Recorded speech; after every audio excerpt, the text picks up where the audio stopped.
오늘은 데살로니가전서 4장 1절 2절 말씀 가지고 하나님께서 기뻐하시는 교회라는 제목으로 함께 말씀을 좀 나누겠습니다. 어제 바울이 데살로니가 교회를 위해서 세 가지 기도 제목을 가지고 기도하는 모습을 함께 살펴봤습니다. 그런데 여러분, 우리가 항상 기도할 때 딜레마에 빠지는 경우가 종종 있습니다. 어떤 경우냐면 우리는 열심히 기도를 하고 있는데 우리가 중보하는 기도하고 있는 그 대상이 정작 우리가 기도하는 것하고는 전혀 상관없는 모습으로 삶을 살아갈 때, 그럴 때는 내가 이거 계속 기도를 해야 되나, 이게 기도하는 게 맞나, 이런 생각이 들 때가 있습니다. 오늘 이제 어제 바울이 데살로니가 교회를 위해서 열심히 기도할 때 세 가지 기도 제목이 있었죠.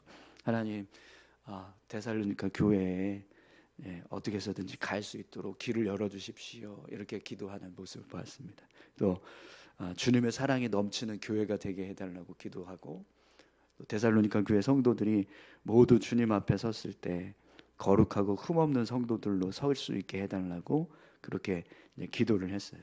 그런데 정작 데살로니가 교회 성도들은 바울이 오든 말든 상관없고 뭐 별로 이렇게 오는 거 원하지 않고 있다든지, 아니면 주님의 사랑이 넘치는 교회가 되려고 힘쓰는 게 아니라 그렇지 않고 오히려 뭐 관심도 없다든지, 아니면은 서로 막 미워하고 다투고 있고 그런 모습이 되고 있다든지, 하나님 앞에서 흠없는 모습으로 거룩한 모습으로 서야 되는데 그게 아니라 흠있고 거룩하지 못한 모습으로 삶을 살아가고 있다라고 한번 생각을 해보세요.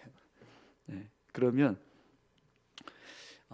아무리 바울이 열심히 기도를 해도 그 기도가 여러분 제대로 응답이 될까요?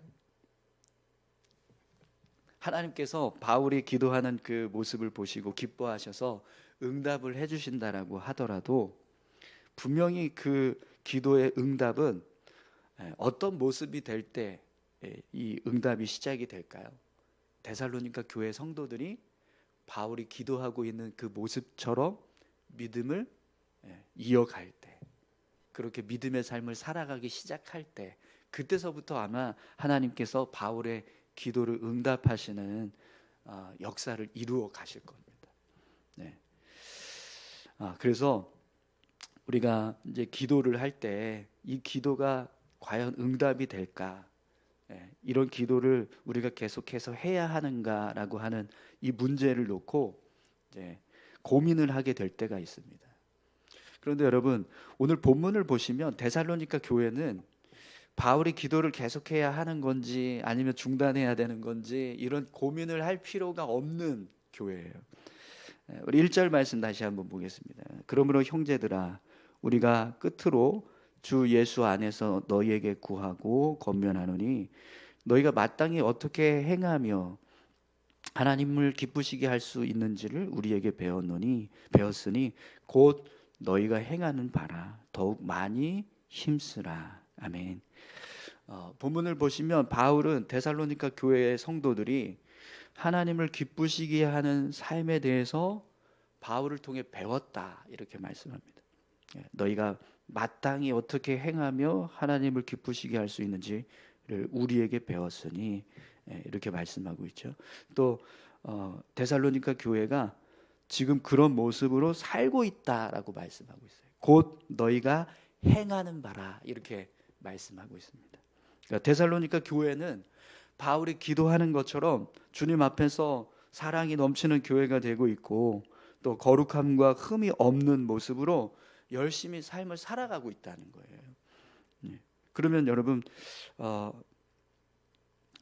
바울이 배웠고 행하고 있고 또 더욱 힘쓰라, 이렇게 지금 이제 권면하게 되는데, 그럼 이 모습을 한번 이제 생각해 보십시오. 바울이 데살로니가 교회를 위해서 기도하고 있습니다. 주님의 사랑이 넘치는 교회가 되게 해주시고, 또 모든 성도들이 주님 앞에 섰을 때 흠없고 거룩한 모습으로 설 수 있게 해주십시오라고 기도하고 있어요. 그리고 데살로니가 교회 성도들은 실제로 그렇게 바울이 기도하는 것과 같은 모습으로 삶을 살아가고 있습니다. 그럼 여러분, 데살로니가 교회가 시간이 지나면 지날수록 어떤 모습으로 바뀌어갈까요? 예, 바울이 기도하고 있는 모습처럼 하나님께서 기뻐하시는 모습으로 바뀌어가기 시작할 거예요. 예, 하나님께서 바울의 기도에 응답해 주시고 또 데살로니가 교회 성도들도 믿음으로 삶을 살아가고 있으니 그 모습을 보시고 하나님께서 데살로니가 교회 성도들에게 계속해서 하나님이 기뻐하시는 교회의 모습이 될 수 있도록 은혜를 부어주시겠죠. 교회를 축복하시고 그런 일들을 행하실 거란 말이죠. 그러면 결국에는 데살로니가 교회가 언젠가는 하나님이 기뻐하시는 모습으로 온전하게 세워져 가게 될 거라는 거예요. 아니, 지금도 사실 데살로니가 교회는 그런 모습으로 세워져 가고 있는 겁니다. 바울의 기도, 또 성도들의 믿음의 삶, 이게 플러스가 돼서 데살로니가 교회가 하나님이 기뻐하시는 교회로 세워져 가는 거죠. 또 아직 아니다라고 할지라도요, 그렇게 되는 건 이제 시간 문제인 겁니다. 그런데 바울이 아무리 간절하게 부르짖고 기도를 하고 있어도 데살로니가 교회 성도들이 바울이 기도하는 것과 같은 모습으로 삶을 살아가지 않으면 그런 모습이 되는 것은 쉽지 않다라는 겁니다. 여러분, 오늘 저와 여러분들이 교회를 세워가실 때 우리가 정말 날마다 기도하는 것처럼 그렇게 우리 교회가 정말 하나님이 기뻐하시는 모습으로 세워져 갈 수 있기를 소망합니다. 우리가 기도하고 있는 그 모습처럼 우리의 삶도 믿음의 삶을 살아갈 수 있어야 된다는 거죠. 우리가 기도는 하지만 정작 삶은 살아가지 않으면 그 기도의 응답은 금방 이루어지지 않을 거예요. 그러나 우리가 기도하면서 또 믿음의 삶을 살아가고 있다면 이 모습은 하나님의 역사를 이루는 놀라운 은혜가 임하게 되는 겁니다. 자, 그런데 여러분, 오늘 본문을 보니까요, 데살로니가 교회가 이렇게 하나님이 기뻐하시는 모습으로 삶을 살아가고 있는 이 배경을 바울이 이렇게 설명하고 있어요. 마땅히 어떻게 행해야 할지 우리에게 배웠다. 바울이요, 데살로니가 교회 성도들에게 하나님께서 기뻐하시는 모습으로 삶을 살아가라라는 그런 가르침을 줬다라는 거예요. 그래서 데살로니가 교회 성도들이 그 가르침을 배워서 그 가르침에 따라서 그렇게 지금 믿음의 삶을 살아가고 있다라는 거죠. 그런데 여러분, 사실 바울이 데살로니가 교회에 머물러서 성도들에게 말씀을 가르치고 하나님이 기뻐하시는 모습으로 삶을 살아가라고 그렇게 권면했던 그 가르침의 시간이요, 길지 않아요. 사도행전 17장에 보면 데살로니가 교회에 바울이 머물렀던 시간을 3주 정도로 기록을 해요. 3주. 사도행전 17장 2절입니다. 바울이 자기의 관례대로 그들에게로 들어가서 새 안식일에 성경을 가지고 강론하며, 그러니까 안식일이 3번 지날 때까지 말씀을 가르쳤다라는 거예요.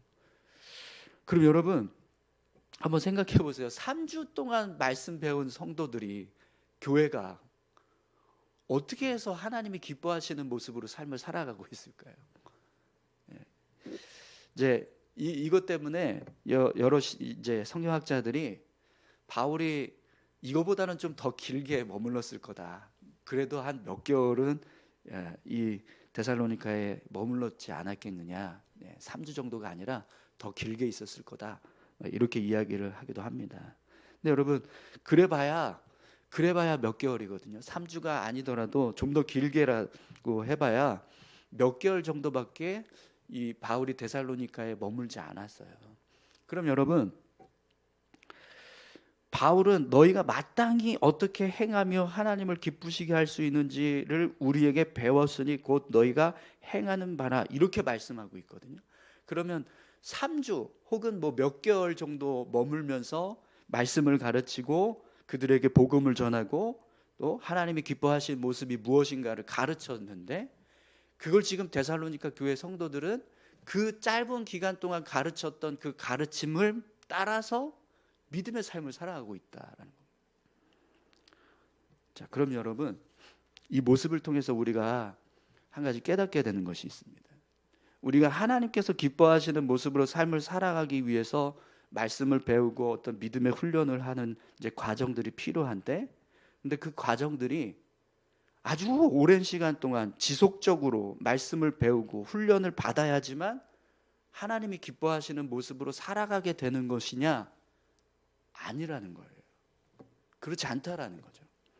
데살로니가 교회 성도들의 모습을 본다면 얼마든지 3주 훈련 받아도 하나님이 기뻐하시는 모습으로 삶을 살아갈 수 있는 모습으로 바뀐다는 거예요. 그럼 여러분 한번 우리 모습을 생각해 보십시오.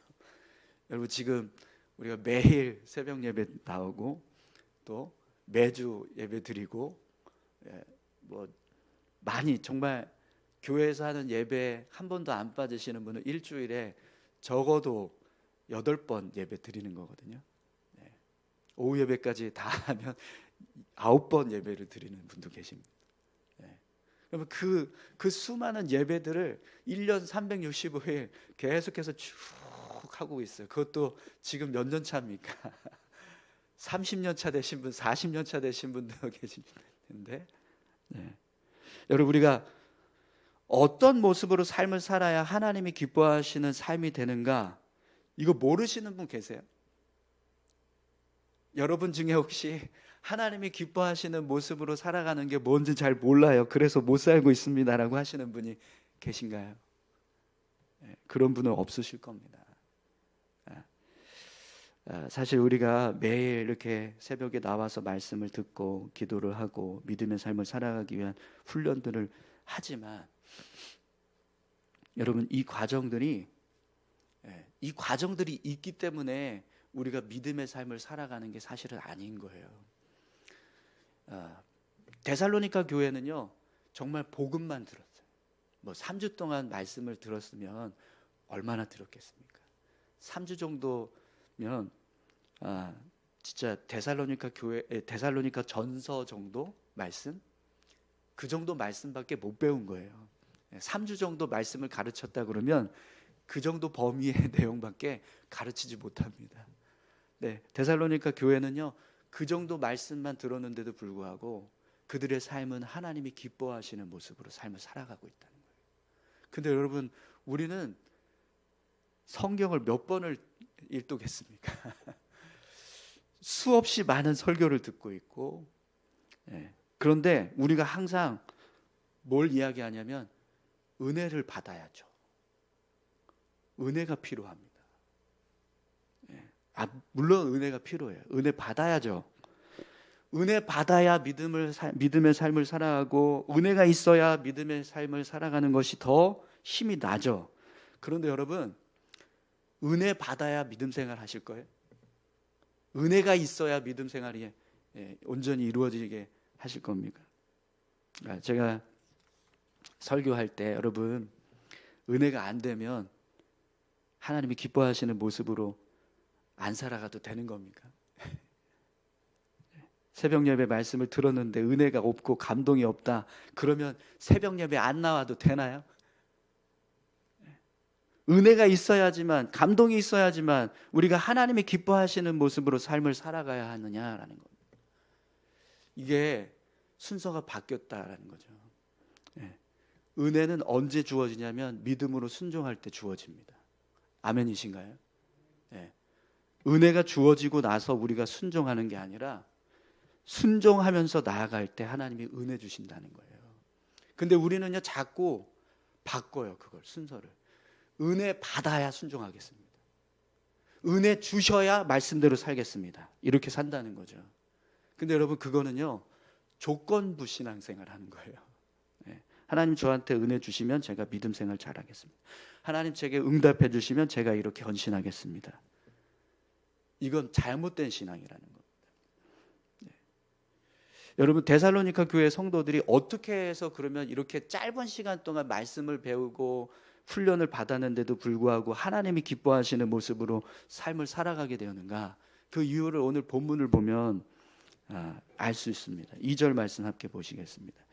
우리가 주 예수로 말미암아 너희에게 무슨 명령으로 준 것을 너희가 아느니라. 아멘. 데살로니가 교회 성도들은요, 바울이 전한 가르침을 예수님의 명령이라고 생각을 했습니다. 예수님의 명령. 바울이 전한 가르침인데 데살로니가 성도들은 그게 예수님의 명령이다. 여러분, 명령은요, 내가 동의를 하든 동의하지 않든 이건 내가 무조건 따라야 하는 말씀이 되는 겁니다. 내게 마음에 어떤 감동이 있고 은혜가 되고 막 마음이 움직여야지만 내가 그렇게 살아야지가 아니라, 이건 내가 어떻게 되든 내 마음에서 동함이 있든 없든 감동이 있든 없든 은혜가 되든 안 되든 그것과 전혀 상관없이 그냥 가야 된다는 거예요. 그게 명령이라는 거예요. 근데 그것도 심지어 데살로니가 교회 성도들은요, 누구의 명령이라고 생각을 했어요? 바울의 명령이 아니라 예수님의 명령이다, 이렇게 생각을 했다는 겁니다. 여러분, 제가 여러분들에게 설교하면 그 설교가, 지금 이 설교가 예수님의 명령처럼 들리십니까? 네. 무슨 명령은 무슨 명령, 은혜도 안 되는데 막 이러시는 분들도 계실지 모르겠어요. 네. 근데 여러분, 데살로니가 교회는요, 바울의 가르침을 예수님의 명령이라고 들었다는 겁니다. 그러니까 그들은요, 3주밖에 안 되는데, 말씀을 배우는 기간이 몇 개월밖에 안 되는데도 불구하고 그 말씀대로 살아가더라는 거예요. 네. 여러분, 바라고 소망하기는요, 오늘 우리의 모습이, 우리 신앙생활하는 모습이 데살로니가 교회 성도들과 같은 모습이 되기를 소망합니다. 예. 말씀을 들을 때 그냥 내가 어떤 내 생각 아니면 내 마음, 여기에 뭔가 이렇게 좀 채워짐이 있고 감동이 있고, 그런 뭔가 이렇게 내 안에 있는 감정이 막 이렇게 터치되고 이런 모습이 있어야지만 내가 은혜 받았다라고 생각을 해서, 그래서 그 받은 그 내용을 듣고 그렇게 믿음의 삶을 살아가고, 그러면 안 된다는 거예요. 사형리 말씀에, 사형리 여러분 아시죠? 사형리에 보면 이제 마지막 장에 이제 그런 내용이 나와요. 우리 신앙은 감정에 의해서 시들면 안 된다는 거예요. 은혜를 우리가 믿음을 가지고 나아갈 때, 예수님을 믿는 믿음이 세워졌을 때, 그 믿음은 성경을 근거로 해서, 우리 믿음이 세워지는 것이 뭔가 은혜 받았다는 어떤 감동에 의해서 내가 믿음이 세워졌다, 이렇게 생각하면 안 된다라는 거거든요. 그래서 이제 열차 비유를 해요. 열차 비유. 맨 앞에 있는 이제 말씀이 기관차, 그리고 그 다음에 이제 연료가 믿음이에요. 믿음. 그 다음에 은혜, 어떤 삶의 경험, 응답, 이게 객차. 그러면 여러분, 기관차하고 연료차가 있으면 기차는 갑니다. 그죠? 그런데 연료차가 없고 객차만 있고 기관차가 있다. 그러면 어떻게 돼요? 기차는 안 가요. 못 가요. 그러니까 감동이 있고 은혜가 있고 응답이 있어야지만 기관차가 움직이는 게 아니라, 믿음이라고 하는 연료, 말씀을 기초로 한 믿음이라고 하는 연료만 있으면 기차는 간다라는 거예요. 그러니까 우리가 하나님 믿습니다라고 하는 그 믿음이 말씀을 근거로 해서 우리 신앙이 세워져 가면, 응답이 있든 감동이 있든 없든 상관없이 우리는 믿음으로 간다라는 거예요. 그런데 우리가 자꾸 은혜를 앞에 세워놓고 응답을 앞에 세워놓고 그렇게 해서 가려고 한다는 거죠. 그러면 우리 신앙은요, 응답이 없으면 안 가는 신앙, 은혜가 없으면 안 가는 신앙이 돼버립니다. 근데 그건 믿음이 아닌 거예요.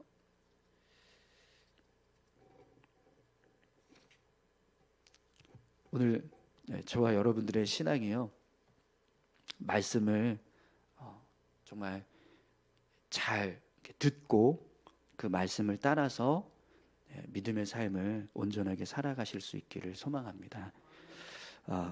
제가 그래도 이렇게 이제 사역한 지 20년 넘었거든요, 저도. 그동안 많은 목사님들과 성도님들을 보았습니다. 제가 부교육자로 7개 교회에서 사역을 했어요. 얼마나 많은 성도들을 받겠습니까? 네.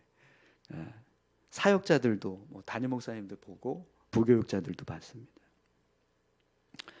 네, 어떤 성도가 은혜 가운데서 삶을 살아가는지 아세요? 자기 생각, 자기 어떤 지위, 자신의 경험 늘 내려놓고 그냥 겸손하게 말씀대로 살려고 힘쓰는 성도요. 그 성도가요, 은혜 가운데서 살아갑니다. 어떤 사역자가 하나님 앞에 귀하게 쓰임 받냐면 자신의 능력을 과신하지 않아요. 과시하지 않습니다. 자기 생각을 함부로 주장하지 않아요. 그리고 온전히 말씀 앞에 순종하려고 하는 사역자, 늘 겸손히 주님 앞에서 바로 서려고 하는 사역자, 그런 사역자가 결국에는 하나님이 기뻐하시는 모습으로 쓰여지게 되더라고요. 여러분, 오늘 데살로니가 교회도요, 늘 바울이 가르쳤던 말씀을 예수님의 명령으로 들었다. 이 신앙의 모습은요, 정말 그냥 자기들의 어떤 생각이나 어떤 감정, 자신들이 가지고 있는 어떤 지식, 그것과는 전혀 상관없이 이게 마치 하나님이 지금 자신들을 향해서 말씀하고 계신다라고 생각을 하고 그렇게 말씀을 들었다는 겁니다. 근데 그렇게 들으려면 여러분, 우리 마음이요, 정말 그냥 납작 엎드린, 옛날처럼 왕이 이렇게 신하들에게 뭐 이렇게 딱 선포할 때 모두가 다 무릎 꿇고 막 듣잖아요. 그런 모습처럼 들었다는 거예요. 하나님을 향한 믿음의 모습은 그런 모습이 되어야 한다라는 겁니다. 네. 그렇게 하나님 앞에 섰을 때, 그래서 그 말씀대로 우리가 삶을 살아갈 때, 그때 하나님이 우리에게 은혜 주신다는 겁니다. 우리 같이 함께 기도하실까요? 우리가 목요일마다 매주 모여서 기도합니다. 하나님, 우리 교회가 이런 교회가 되게 해주십시오. 우리 가정이 이런 가정이 되게 해주십시오. 이 나라가 이런 나라가 되게 해주십시오. 우리가 열심히 기도합니다. 그런데 우리의 삶이요, 그 기도하는 내용대로 살아간다고 생각을 해보십시오. 그러면 분명히 우리 교회, 우리 가정, 이 나라는 하나님께서 역사하셔서 그 기도의 내용대로 바꾸시는 그런 일들을 이루어 가실 줄 믿습니다. 오늘 우리 교회가 그렇게 기도하는 모습처럼 믿음의 삶을 살아가는 교회가 되게 해달라고, 기도하는 모습처럼 믿음의 삶을 살아가는 우리 모두가 되게 해달라고 여러분이 같이 함께 기도하길 원합니다. 함께 기도하시겠습니다. 하나님 아버지, 감사합니다. 하나님, 우리의 삶을 조장하여 주시고 주님 함께 해주고 계십니다.